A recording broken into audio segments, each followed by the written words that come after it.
Halo pemirsa, apa kabar? Senang sekali saya Raden Madlias dapat kembali menemani Anda dalam sebuah program talkshow yang syarat informasi inspiratif untuk Anda dan juga keluarga. Inilah Bincang Sehati.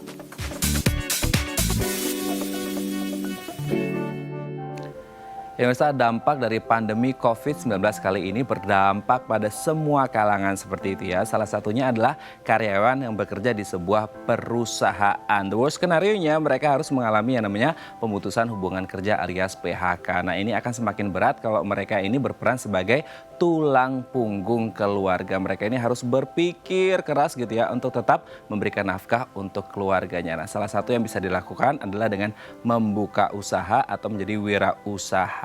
Tapi pertanyaannya, usaha apa yang tepat? Nah inilah topik yang akan kita bahas hari ini, dari karyawan menjadi wirausahawan. Namun sebelum membahasnya, kita akan membahas terlebih dahulu nih fun fact seputar berdamai dengan keadaan. Kita lihat yang pertama ya.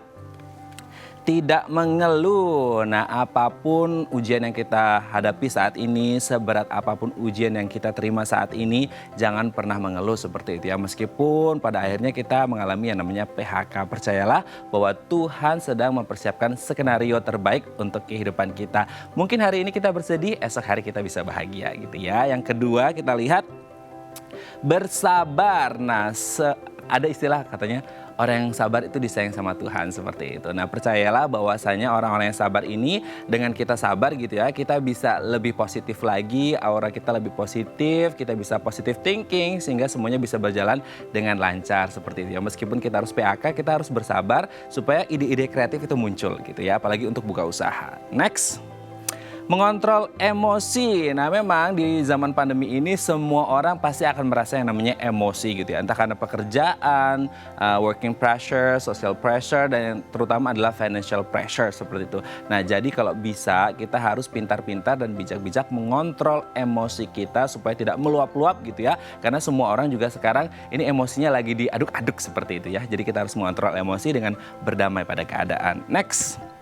Introspeksi diri. Nah mungkin selama pandemi ini ada sesuatu hal yang nggak baik gitu yang kita alami. Nah ini mungkin bisa menjadi bahan pembelajaran kita untuk mengintrospeksi diri kita. Apa-apa yang sudah kita lakukan selama mungkin setahun atau 2 tahun belakangan ini. Supaya kita bisa mereview nih kehidupan kita seperti apa belakangan ini. Dan akhirnya bisa menjadi pelajaran gitu ya, atau cambuk untuk menjadi lebih maju dan sukses lagi ke depannya. Kita lihat yang terakhir.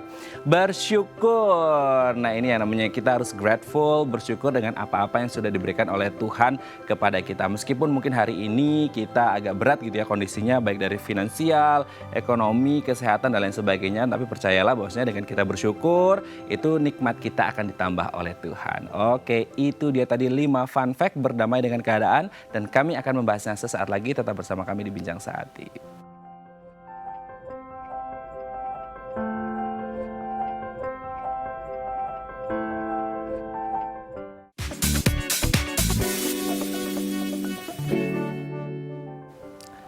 Baik, Anda masih bersama kami di Bincang Sehati. Tadi di segmen sebelumnya kita sudah membahas beberapa fun fact berdamai dengan keadaan. Nah untuk membahasnya telah tersambung bersama kami di sambungan Zoom dengan Miss Jessica Miranda, MPSI Psikolog. Selamat pagi Miss Jessica, apa kabar? Baik, selamat pagi Mas Raden. Selamat pagi juga Miss Jessica. Hari ini kita akan membahas nih bagaimana kita bisa berdamai dengan keadaan gitu ya Miss Jessica. Apalagi kan di masa Yes. pandemi ini banyak yang mungkin kena PHK, banyak yang mungkin kehilangan anggota keluarga seperti itu karena masalah kesehatan ya. Jadi kita memang harus bisa berdamai dengan keadaan. Nah bagaimana caranya dan manfaatnya seperti apa, kita akan bahas satu-satu ya. Yang pertama adalah apakah benar tidak mengeluh adalah cara yang dapat dilakukan untuk berdamai dengan keadaan? Oke, nah iya betul gitu. Tapi perlu diketahui bahwa untuk kita sampai kepada tahap tidak mengeluh, setiap individu itu membutuhkan proses. Yang mana setiap individu membutuhkan proses yang berbeda-beda.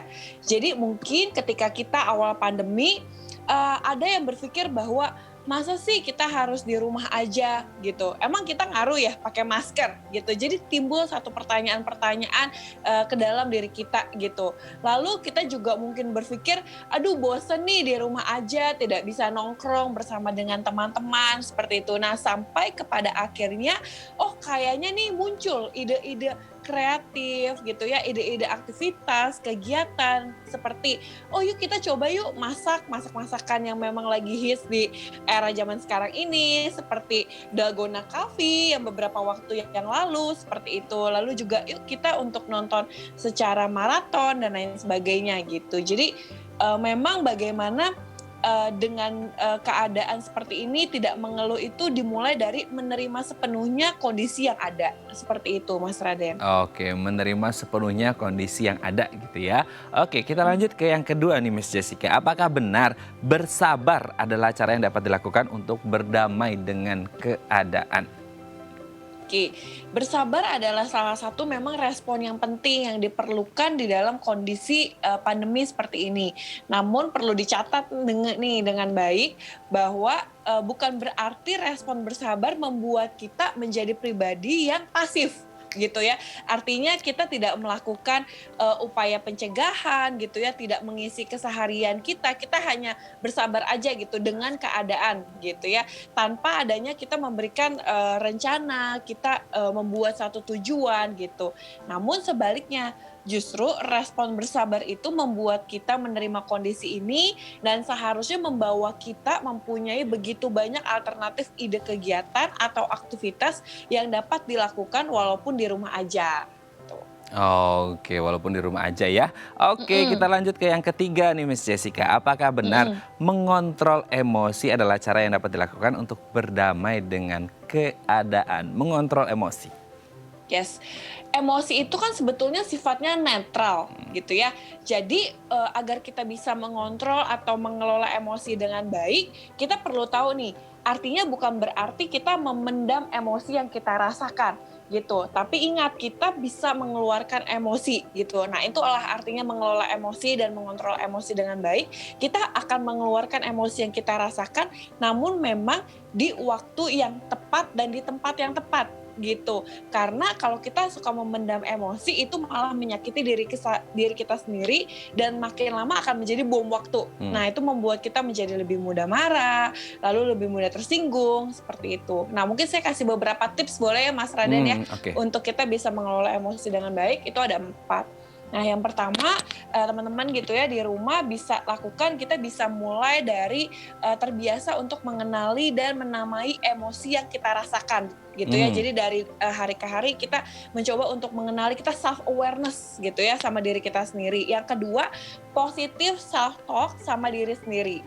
Ya, yang ketiga, kita jangan lupa juga kita tetap melakukan self care dan relaksasi nafas serta memberikan afirmasi positif kepada diri sendiri. Karena situasi pandemi seperti ini bukan situasi yang mudah gitu ya. Jadi memang situasi yang kita bisa bertahan hidup aja di masa-masa seperti ini. Lalu yang keempat adalah kalau memang diperlukan, lakukan counseling one on one dengan tenaga profesional dan itu nggak apa-apa gitu. Oke, tapi Miss Jessica ini kan kalau kita berbicara tentang mengontrol emosi gitu ya, apalagi di masa pandemi kan pressure-nya lebih tinggi nih gitu. Nah, cara meluapkannya kan ini harus diluapkan nggak sih? Maksudnya emosi ini harus dikeluarkan nggak sih atau dipendem aja gitu? Mengontrol itu maksudnya cara memendam yang baik atau sebenarnya harus diluapkan? You have to release your emotion gitu. Yes, Kita harus merilis our emotion, tapi cara yang terbaik gitu ya untuk kemudian merilis our emotion itu gimana gitu? Nah, jadi sebetulnya untuk kita rilis emosi, kalau misalnya memang masih di tahap awal, karena sebetulnya kayak kesehatan mental dan emosi itu seperti spektrum, Mas Raden, ada levelnya. Nah, kalau levelnya awal, dia dengan adanya social support gitu ya, misalnya Zoom bersama dengan teman-teman, melakukan self-care, itu dia bisa cerita. Kan sebetulnya kita menceritakan apa sih yang jadi unek-unek kita, apa sih yang jadi permasalahan kita, itu udah bisa namanya release emotion, seperti itu. Nah, namun apabila memang sudah di tahap yang sudah lebih tinggi gitu ya, emosinya sudah lebih intens gitu, makanya saya bilang kalau emosinya sudah lebih intens, dalam seminggu atau 2 minggu merasakan emosi negatif gitu ya, yang terus-menerus, itu ada baiknya dibantu oleh tenaga profesional. Tapi selama itu kita bisa luapkan dengan kita self-care, ada adanya social support, terus kita dengan melakukan aktivitas, misalnya kita mengeluarkan energi dengan kita memasak, lalu kita baca buku gitu ya, mengalihkan gitu ya, mengalihkan emosi kita yang kita rasakan dengan kita menulis gitu ya, menulis apa yang kita rasakan, me time, juga ada kita melukis. Nah, melukis art juga salah satu kita untuk rilis emosi kita gitu. Jadi kita harus punya media atau cara gitu ya untuk meluapkan atau release our Yes, emotion gitu. betul, ada media. Ada medianya gitu ya. Jadi jangan sampai nggak ada medianya akhirnya malah kita uring-uringan sendiri malah nggak bagus gitu ya untuk kesehatan mental kita gitu. Jadi kita di masa pandemi harus Iya, berpikir positif dan betul, jernih akhirnya nggak betul, bisa gitu. Karena kita jadi betul, uring-uringan sendiri gitu ya. Oke, jadi harus disalurkan ke betul. hal-hal yang positif. Yes. Next, Miss Jessica. Apakah benar introspeksi diri adalah cara yang dapat dilakukan untuk berdamai dengan keadaan? Maksudnya kayak gini, di pandemi ini kan kita istilahnya harus ngejar nih untuk yang apalagi yang mereka kena PHK gitu ya, yang udah nggak punya kerjaan lagi, nggak punya nafkah gitu kan. Akhirnya mereka istilahnya dalam kehidupan itu go go go go gitu, nggak ada stopnya gitu. Apakah kita perlu namanya kayak istilah dalam otomotif mungkin stop and go gitu. Jadi kayak kita perlu ada waktu untuk stop dulu, untuk introspeksi diri, untuk mengetahui plus minusnya kita sehingga kita bisa go lagi gitu. Yes, betul. Jadi introspeksi diri walau bukan menjadi langkah awal untuk berdamai dengan kondisi saat ini gitu ya. Namun memang introspeksi diri menjadi sarana refleksi gitu ya yang kita ketahui bersama sumbernya itu bisa diperoleh secara internal gitu ya dari dalam diri maupun lingkungan dari orang-orang terdekat seperti itu. Dan betul seperti yang Mas Neraden katakan bahwa proses introspeksi diri itu membuat setiap kita menjadi lebih tepat dalam bersikap gitu ya, dalam mengambil keputusan di kala pandemi seperti itu. Jadi stop and go ini maksudnya seperti ini. Kita itu ada nih satu stimulus gitu ya yang ada di dalam diri gitu ya, entah kondisi pandemi biasanya untuk kita tuh ada situasi pencetus itu ada 3, ada orang, situasi atau barang gitu ya. Nah, sebelum kita berperilaku, kita memberikan jeda dulu ke dalam diri kita. Apa sih yang kita rasakan gitu ya? Ketika melihat situasi seperti ini, apa sih yang kita pikirkan? Gitu, apakah muncul kecemasan, muncul ketakutan, muncul kekhawatiran, atau oke lah kita bisa usaha yang lain. Nah, ini kan setiap orang berbeda-beda.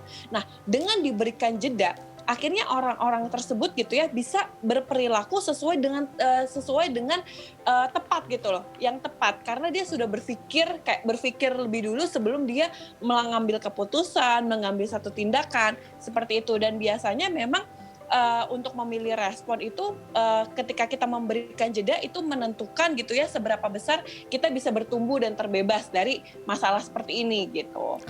Oke, luar biasa ini ya. Terakhir nih Miss Jessica, apakah dengan bersyukur ini bisa membuat kita berdamai dengan keadaan? Oke, betul gitu. Dan cara mudah sebetulnya untuk kita bersyukur gitu ya, teman-teman gitu ya, kita semua bisa membuat jurnal bersyukur gitu. Jadi kita bisa mencatat hal-hal yang kita syukuri dan minimal itu 3 hal gitu ya. Kayak mudah banget ya gitu ya. Sebenarnya bangun pagi kita diizinkan Tuhan untuk bisa bernafas, itu hal-hal yang kita bisa syukuri seperti itu. Dan bersyukur itu ternyata Mas Raden itu bisa dilatih gitu. Jadi kita punya gaya hidup bersyukur itu tidak datang dalam sekejap gitu. Makanya perlu dilatih. Nah, namanya latihan itu tidak mungkin dalam satu kali waktu gitu ya. Makanya saya bilang harus rutin setiap hari, minimal setiap malam sebelum tidur kita menulis gitu ya, jurnal bersyukur 3 hal aja yang kita syukuri gitu. Dan itu mesti latihan gitu ya gitu supaya kita jadi lebih gampang bersyukur bagaimanapun situasi yang kita hadapi. Oke, seberat apapun ujian dan keadaan yang kita hadapi, kita tetap harus bersyukur gitu ya, bersabar, introspeksi diri, tidak mudah mengeluh dan bisa mengontrol emosi kita. Baik, terima kasih Miss Jessica Miranda pagi hari ini sudah berbagi bersama kita. Semoga kita bisa berdamai dengan keadaan, apalagi di masa pandemi yang membuat banyak sekali stresor-stresor di sekitar kita gitu ya. Baik, terima kasih Miss Jessica, selamat pagi, sehat-sehat terus dan salam untuk keluarga di rumah. Baik, pemirsa, selanjutnya kita akan membahas tema kita hari ini dari karyawan menjadi wira usahawan. Bagi Anda yang memiliki pertanyaan, Anda bisa menghubungi kami di nomor 021 290 3244 atau DM Instagram kami di @bincangsahatidayatv. Kami akan segera kembali.